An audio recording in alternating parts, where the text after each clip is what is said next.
तो आज मैं आपके लिए लाई हूँ application for fee concession in English. अगर आपको मेरी वीडियोस अच्छी लगती हैं तो जल्दी से चैनल को सब्सक्राइब करके बेल नोटिफिकेशन को ऑल पे लगा देना ताकि आपको मेरी वीडियोस की नोटिफिकेशन जल्द से जल्द मिलती रहे और मेरी वीडियोस को लाइक और शेयर करना ना भूलें। तो चलिए शुरू करते हैं। Fee concession application application to the head master for fee concession. To the head master या हेड मिस्ट्रेस भी अगर बोल सकते हैं तो बोल सकते हैं और प्रिंसिपल भी बोल सकते हैं। The principal XYZ school college Pakistan. Madam या सर, इनमें से कोई भी बोल सकते हैं आप।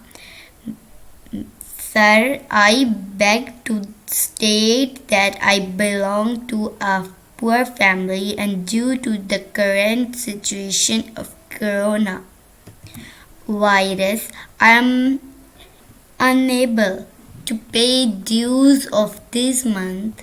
Corona has affected everyone badly. You know the situation. Kindly grant me full fee concession.